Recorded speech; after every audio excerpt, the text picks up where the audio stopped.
Bonjour et je vous salue dans le nom de notre Seigneur Jésus-Christ, celui qui nous accorde la grâce d'être ensemble pour partager encore sa parole sainte.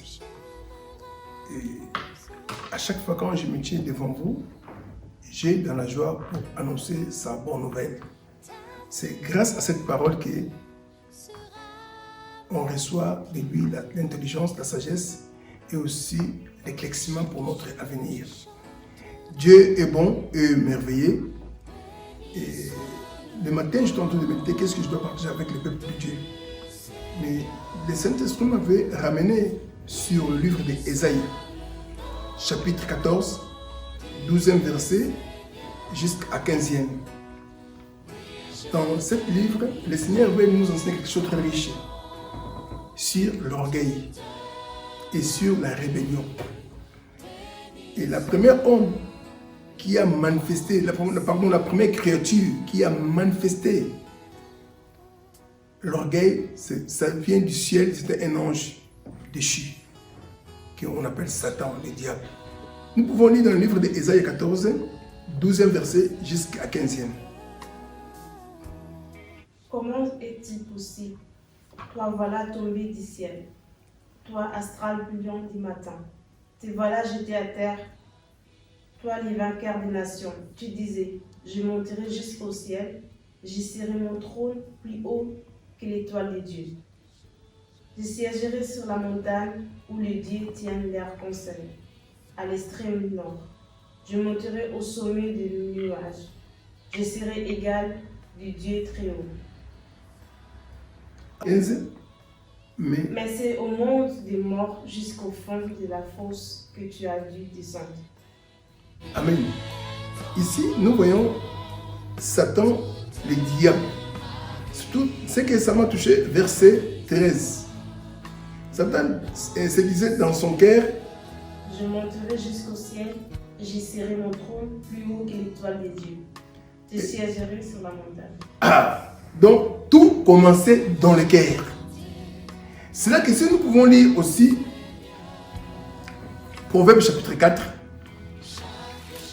Proverbe chapitre 4, vous allez voir quelque chose de très riche encore. Le Seigneur nous révèle l'importance de bien garder notre cœur. Proverbe chapitre 4, 23.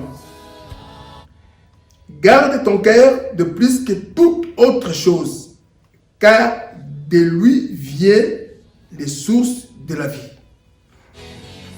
Ici, nous voyons que il est en train de révéler quelque chose de riche, l'importance de garder le cœur. Et Lucifer, il était un ange bien béni. Dieu a créé avec la beauté. Dieu a donné tout le potentiel. Tu sais, souvent, nous les êtres humains, nous oublions notre Créateur. Alléluia. Le Créateur, c'est lui qui a créé tout. Celui qui a fabriqué Lucifer, c'est Dieu-même Dieu. Dieu l'a fait assis dans un montant saint. Dieu a donné un privilège selon tous les anges. Et souvent, Lucifer a oublié, c'est le Dieu qui a fait tout. Un jour, dans son cœur, il a tenté de méditer. La manière qu'il a vu les anges, il adore Dieu. Les anges donnent gloire au Seigneur. Lui aussi, il a convoité d'être comme ça. Il a dit que je monterai, je serai, je m'assirai. Et Lucifer a conjugué 3 fois. Je monterai, je serai et je m'assirai. Donc quelque part, il voulait monter dans la trône divine de Dieu et il voulait assis et être comme Dieu. Et quand Dieu a sondé son cœur, a vu toutes les pensées démoniaques, Dieu l'a chassé, l'a fait tomber sur le cœur. Ici, nous voyons quelque chose, encore ça me vient dans mon esprit. Dieu résiste aux orgueilleux. Et Dieu a trouvé l'orgueil dans son esprit, dans son cœur. Avant que Lucifer agisse, Dieu l'a précédé. C'est là que la Bible nous parle de quelque chose de très riche. Dieu, il résiste aux orgueilleux. Toutes les gens qui sont orgueilleux, quand l'orgueil entre dans ton cœur, dans ton esprit, Dieu te voit. Lucifer n'a jamais agi pour monter. Il a commencé déjà à méditer dans son cœur. C'est là que le livre des Proverbes nous parle que je suis riche. Garde ton cœur de plus que toute autre chose.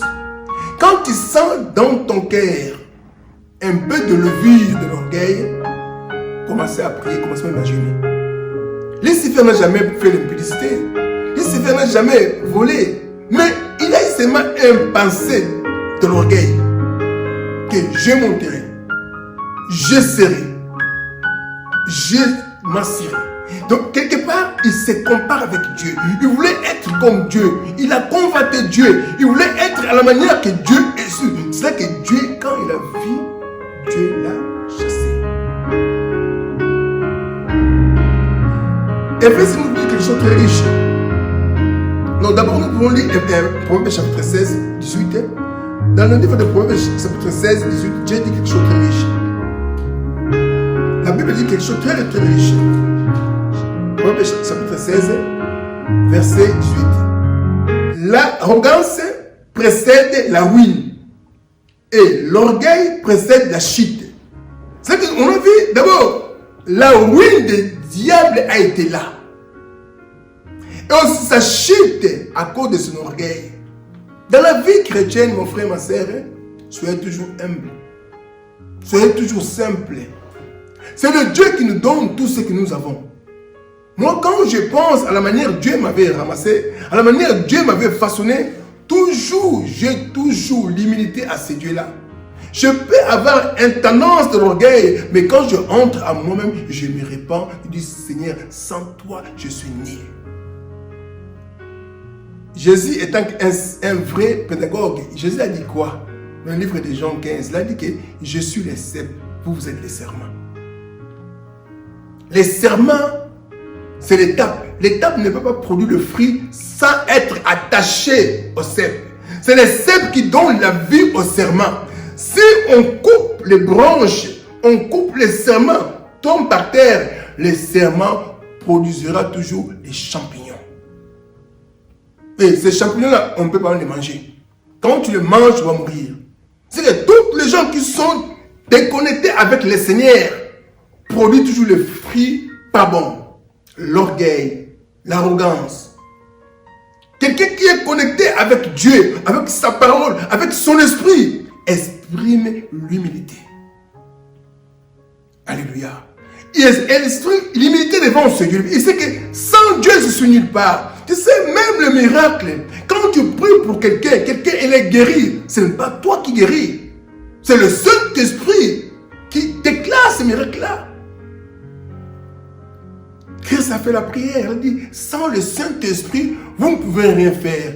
J'ai lu ma Bible. Pierre a régné Jésus-Christ. Parce que l'homme est faible. La chair est faible. Mais le jour que le Saint-Esprit est descendu vers Pierre, Pierre a prêché Jésus. Pierre a témoigné Jésus-Christ. Pierre a démontré la dimension du miracle de Jésus-Christ. C'est le Saint-Esprit. Si nous, les êtres humains, souvent nous les pasteurs, quand les gens viennent vers nous, quand on prie, il y a une guérison, nous devions comme les petits dieux. On se croit comme nous sommes des dieux. C'est que moi je dis chaque fois, si aujourd'hui Dieu a caché ce mystère de Corona pour confondre tous les prophètes orgueilleux, tous les prophètes orgueilleux, tous les gens qui durent la mort, qui durent, ils voient les choses, mais qui avait vu les Corona? Personne. Pour nous faire voir que l'Église doit se répandre sincèrement avec l'humilité. Nous les hommes de Dieu, nous les pasteurs, vous les gens qui disent que je suis un prophète de Dieu. Je vois des choses. Mais souvent nous ne voyons pas. Puisqu'on n'a pas l'esprit de Dieu. Dieu, il résiste aux orgueilleux. Mais il fait grâce à tous les gens qui sont humbles.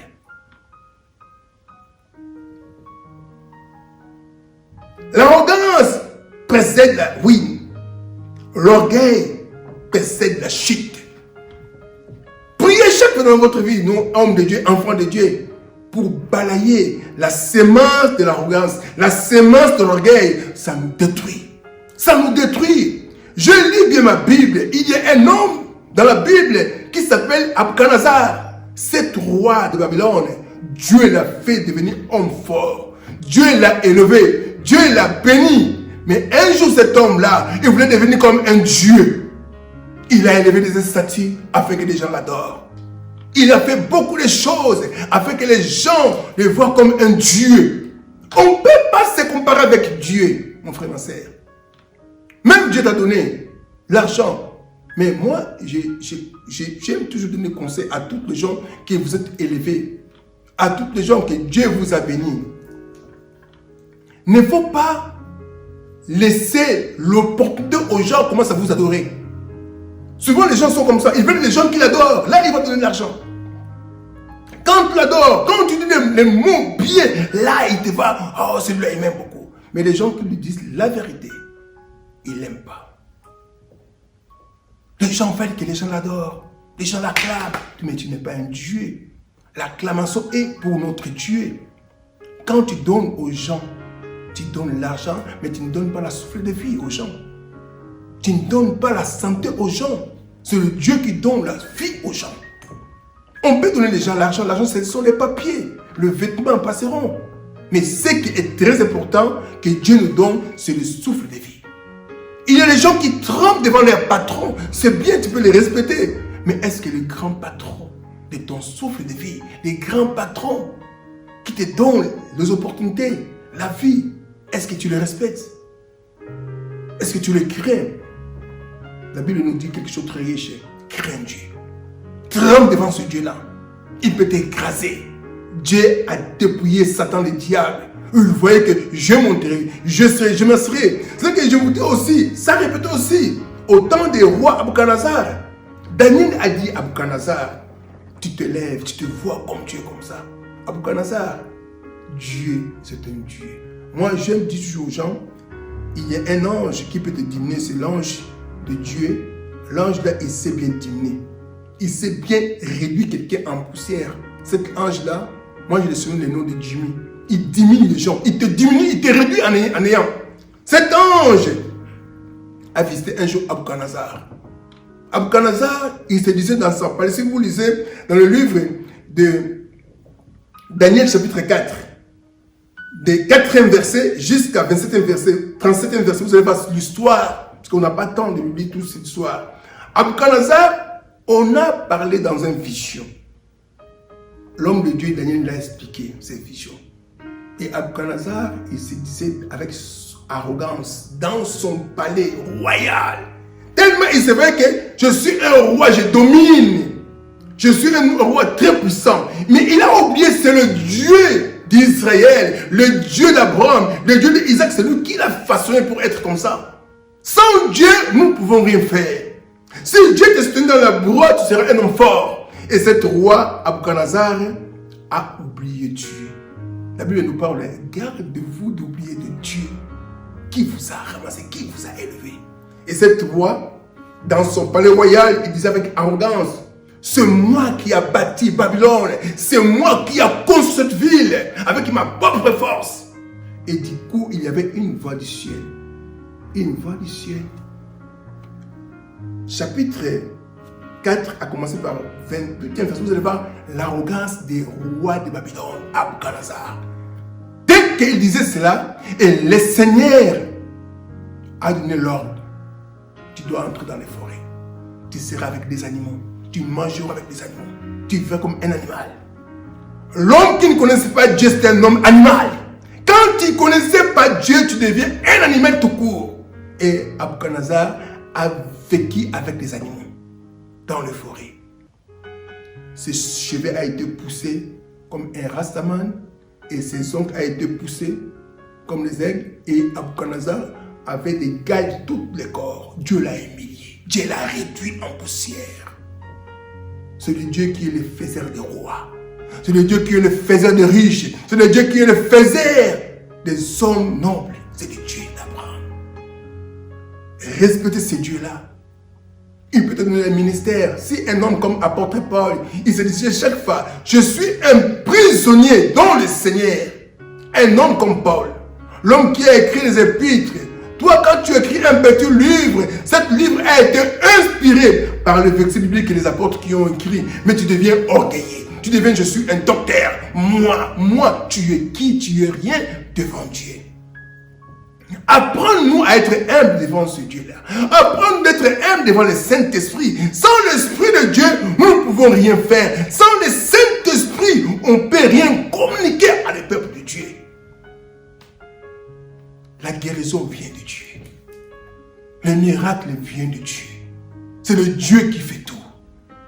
C'est le Dieu qui guérit les gens. On peut prier sur Dieu qu'il accorde par la grâce, rien ne marchera. Les jours que les hommes comprendront cela, nous serons humbles devant Dieu. Proverbe chapitre 15, verset 33. La crainte de l'Éternel enseigne la sagesse, et les humbles précèdent la gloire. Apprends-nous à craindre Dieu d'abord. Les jours que les hommes comprendront à craindre Dieu, tu diras que c'est Dieu qui m'a créé, c'est Dieu qui m'a donné ça, c'est Dieu qui m'a donné sa souffle de vie. On peut avoir tout, mais sans la force de Dieu, sans avoir le souffle de vie, on ne peut rien faire. Quand Dieu nous a créés, la Bible nous parle que Dieu a pris l'homme dans le sable, il a façonné l'homme dans les poussières de la terre. Après, Dieu a soufflé, l'homme devient un âme vivante. Allez dans les hôpitaux. Regarde les gens qui sont malades, des hommes riches qui sont malades, qui ont des comptables. Toi, tu as une bonne santé. Celui qui donne toutes les forces, c'est Dieu d'Israël, et Dieu d'Abraham, et Dieu d'Isaac et de Jacob. Respectez, il faut trembler devant celui-là. J'aime un homme qui s'appelle David. Cet homme David, c'est l'homme qui a expérimenté la grandeur de Dieu et la bonté de Dieu. Il se disait chaque fois, quand je me souviens de l'endroit, tu m'avais ramassé, je me répands. Il faut se répandre. Ne joue pas avec Dieu. On ne se moque pas de Dieu. Joue avec ton père, joue avec ta maman, mais ne joue pas avec Dieu. Celui qui peut tuer ton esprit, qui peut tuer ton corps, tu peux écraser tout. Lisez bien la Bible. L'histoire de Sodome et Gomorrhe. Qui vous a dit les jours que Dieu a brûlé Sodome et Gomorrhe? Dans le ciel, il avait la deuil. Non. Le ciel était normal. On ne joue pas avec Dieu. Le jour où Dieu a brûlé même les enfants de Aaron, est-ce que Dieu a fait une deuil dans le ciel? Non. Dieu, il sera Dieu toujours. Il est le créateur. Un jour, Élie a dit, je suis devenu tout seul, je suis tout seul. Dieu a dit quoi? J'ai encore 7000 hommes n'ont pas encore fléchi leurs genoux. On ne peut pas jouer avec Dieu. Sers Dieu avec tout ton cœur. Sers Dieu, personne ne te pousse. Vous connaissez le roi David, hein? Il a dit, quand on me dit, allons dans la maison de l'Éternel, j'ai de la joie. Mais quand on te dit, allez dans la maison de Dieu, tu as la colère, tellement tu ne connais pas ce Dieu-là. Tu ne connais pas ce Dieu-là. Le jour où tu comprendras Dieu, ça sera trop tard. Comme le roi Boukhanassar, il s'est retrouvé humilié. On ne joue pas avec Dieu. Satan a été humilié à cause de son orgueil. Les hommes riches, la Bible nous parle souvent que les riches, il est difficile d'hériter les royaumes. Tu sais pourquoi? Il y a des vrais riches. Les vrais riches, même il a l'argent, il sait bien s'humilier. Il sait bien se comporter bien. Regarde ce l'homme comme Jésus-Christ. Jésus, c'est un homme riche. Un homme riche, Jésus. Mais regarde sa manière. Il a pris tout ce qu'il possédait. Il a donné aux pauvres. Il a pris même sa vie. Il a donné à nous les malheureux. Il nous a libérés. Les vrais riches, c'est Jésus-Christ. Il a tout abandonné. Toute sa vie, sa richesse, sa gloire pour nous racheter afin de nous donner la vie éternelle. Jésus se vient pauvre. Il est entré sans avec l'argent, mais avec sa vie personnelle. Et Dieu, c'est là que la Bible nous parle que Dieu l'a élevé souverainement. Si nous les riches aujourd'hui, nous voulons aussi partager nos biens avec les pauvres, nous voulons aussi agir avec un bon cœur d'être humble comme Jésus-Christ, nous serons élevés dans les rangs très élevés au nom de Jésus-Christ.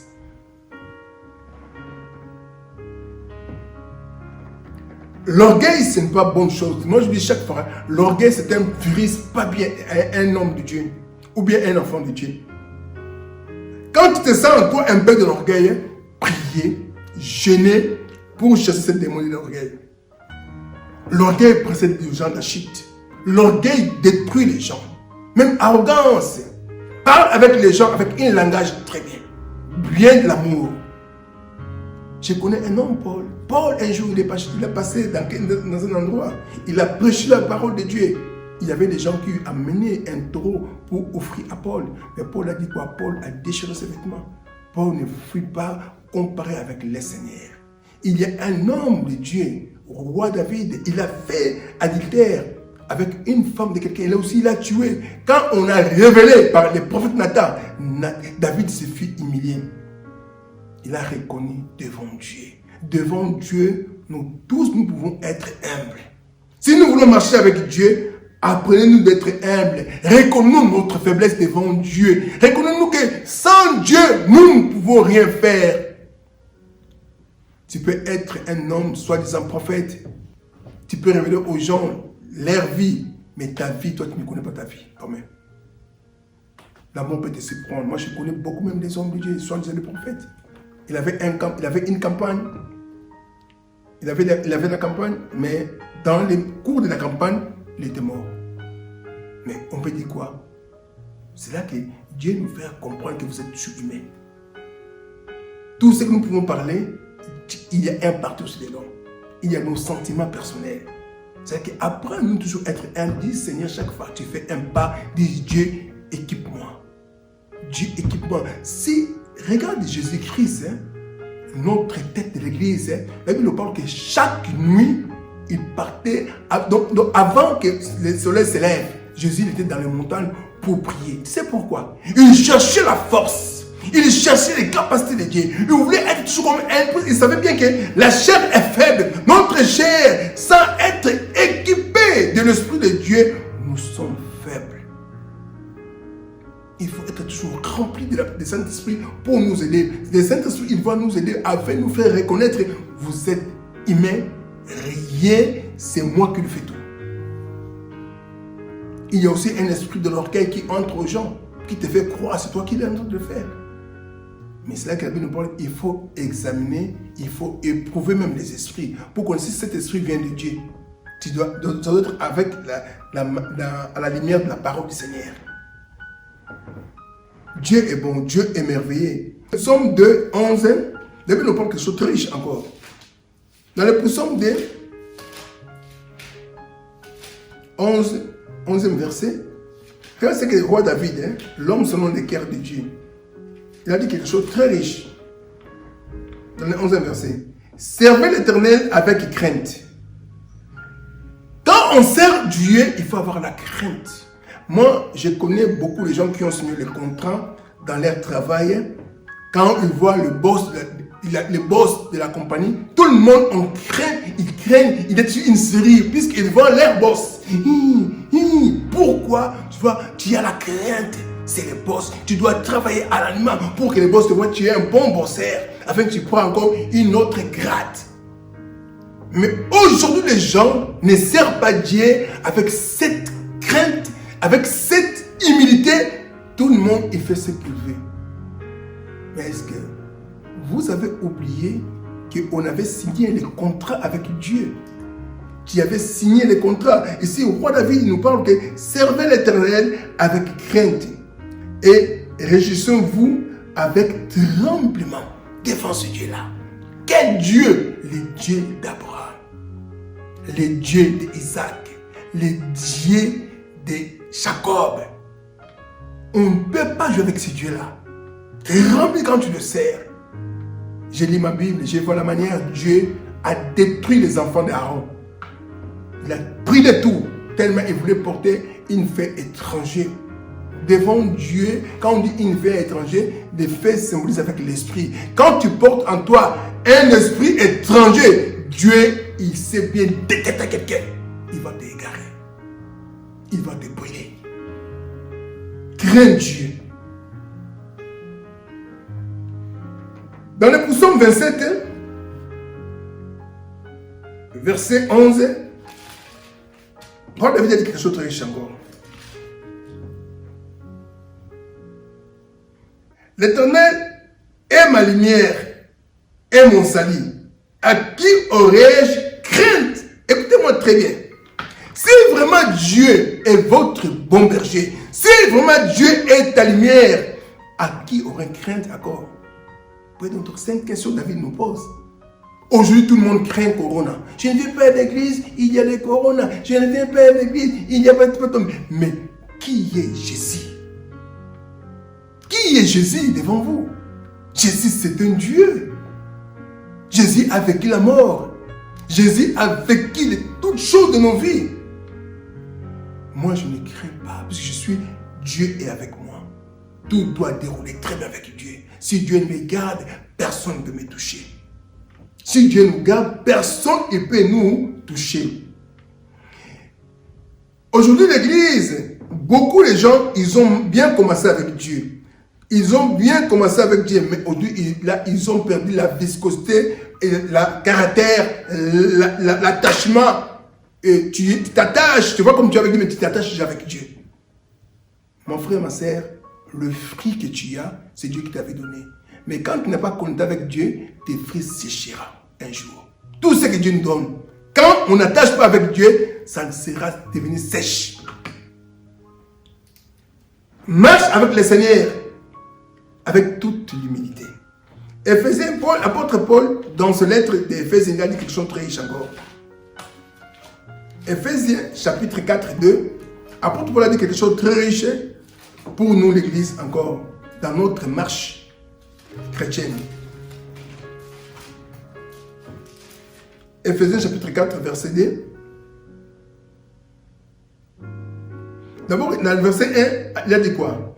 Je vous exhorte donc, moi, le prisonnier dans le Seigneur, à vous marcher d'une manière digne de la vocation qui vous a été dressée. D'abord, en toute humilité et douceur, avec patience, et vous supportez l'un avec l'autre, avec l'amour. Apôtre Paul, il entre d'abord de nous recommandons, étant que lui-même, il était un prisonnier de Dieu. Est-ce que toi, tu considères que tu es un prisonnier de Dieu? Quand on est prisonnier, quand on se fait, le pause c'est fini, tu vas retourner dans la cage. Comme nous aussi, les enfants de Dieu. Les hommes de Dieu, nous sommes les prisonniers de Dieu. Donc, il faut toujours contrôler. C'est le jour de la prière, je dois aller servir Dieu. C'est le jour de la dimanche, je dois aller servir Dieu. Mais nous, comme on sait ça, on est libre. On n'est pas encore des prisonniers de Dieu, mais on est des prisonniers des diables. On est des prisonniers de nos familles. On est des prisonniers du monde. C'est-à-dire qu'on ne sent pas attaché avec le Seigneur. Ta vie est orientée avec les GPS du monde. Avec les GPS du monde. Mais laisse-moi te dire quelque chose de riche. Au moins que si tu n'as pas encore goûté les miels de Dieu. Quand tu as goûté les miels de Dieu, respecte Dieu. Le message d'aujourd'hui, je voulais te ramener pour te faire revenir dans le chemin de l'humilité et te répandre pour trouver la gloire de Dieu. Pour trouver encore la bonté de Dieu et la grâce de Dieu.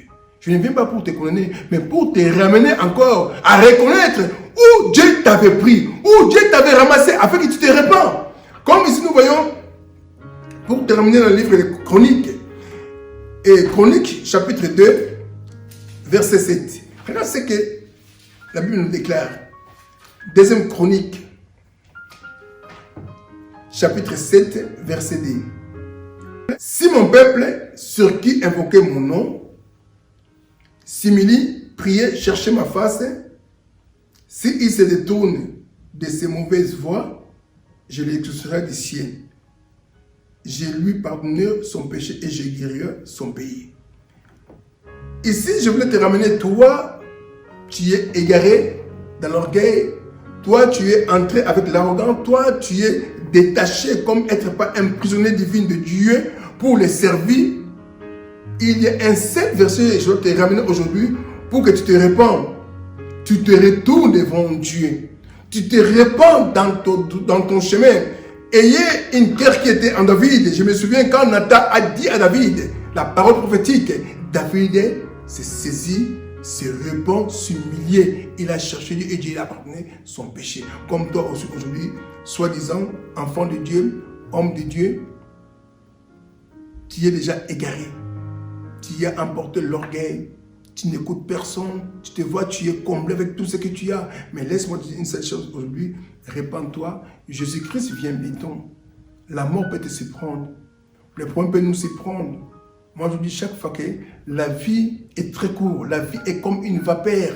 Tu peux te réjouir aujourd'hui, mais tu ne sais pas ce qui peut arriver dans 5 ans, dans 10 ans, dans votre avenir. Prépare-toi à la rencontre du Seigneur Jésus-Christ. Tu seras sauvé, toi et ta famille. Que Dieu vous bénisse. Nous allons prier, nous tous, pour que nous pouvons retourner auprès de notre Seigneur Jésus-Christ, qui est le seul cep de notre vie.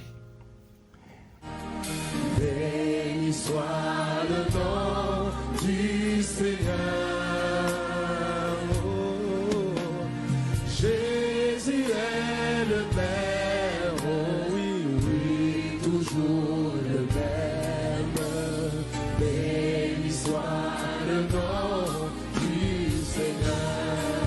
Célébrons le nom, célébrons le nom. Ce matin, Nous te bénissons, toi tu es assis dans le lieu très élevé, le maître du ciel et de la terre, toi qui domines de génération en génération, tu es Alpha et l'Oméga. C'est toi, tu es Emmanuel, Dieu parmi nous. Nous sommes devant ta face, nous te demandons pardon, nous et ton Église et tous tes serviteurs du monde entier. Seigneur, répands tes faveurs, répands ta grâce, répands ton amour, répands ta grâce sur nous tous. Partout où on t'avait offensé, partout où on avait porté l'orgueil, l'arrogance devant ta face, dans nos prédications, dans nos conduites, Seigneur, pardonne-nous. Que la vision du sang de Jésus qui était versé sur la croix commence à couler dans nos âmes, dans nos esprits, dans nos cœurs, afin de balayer toute saleté de l'orgueil. Nous chassons tout esprit de la rébellion, tout esprit de l'orgueil soit balayé dans ton église, dans le nom de Jésus-Christ. Parmi tes serviteurs, que la levée qui est entrée de l'orgueil soit balayée dans le nom de Jésus-Christ. Saint-Esprit de Dieu, viens nous aider à marcher avec le Seigneur, avec toute l'humilité, tout tremblant devant le Seigneur, pour annoncer l'évangile avec l'humilité, sagesse, intelligence. Qui suis-je un simple instrument? Seigneur, pardonne-nous. Nous te prions dans le nom de Jésus-Christ. Saint-Esprit, viens prendre le contrôle de nos esprits, de nos cœurs, afin de bien élever Jésus-Christ, afin de bien servir Jésus-Christ. Nous te prions que ton honneur, ta grâce nous accompagne. Au nom de Christ, nous disons gloire et louange à toi, Seigneur Jésus-Christ. Seigneur, je prie aussi pour tous les gens qui sont malades, qui ont bien écouté cet évangile, dès qu'ils sont simulés devant ta face, Seigneur, répands ta grâce, que les ciels soient ouverts, que la guérison entre dans le cœur des gens, que la guérison entre et la vie entre avec ton peuple qui témoigne, tu es le Dieu qui guérit nos maladies. Seigneur, merci pour ta grâce. Bénis ton peuple, bénis cette semaine. Nous voulons que le bonheur et la grâce nous accompagnent dans nos travail, dans nos églises, afin que la gloire retourne à toi qui as créé le ciel et la terre. Nous te disons gloire et louange à toi, Seigneur. Merci, Seigneur, pour ta présence. Au nom de Jésus. Merci encore, mes amis et mes frères en Christ. Que Dieu vous bénisse et aussi bon dimanche. Et n'oublions pas de partager ce message et aussi de liker. Et Dieu vous bénisse. Gloire à Dieu. Amen.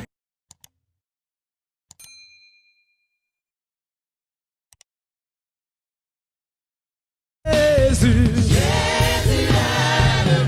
il ne change pas, oui, toujours. Alors dansons, dansons, oh, je dis dansons, dansons, dansons, dansons pour, car il est dit, dansons pour le plus beau nom, dansons pour le nom du Seigneur. Jésus,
le nom, béni soit le nom, béni soit le nom du Seigneur.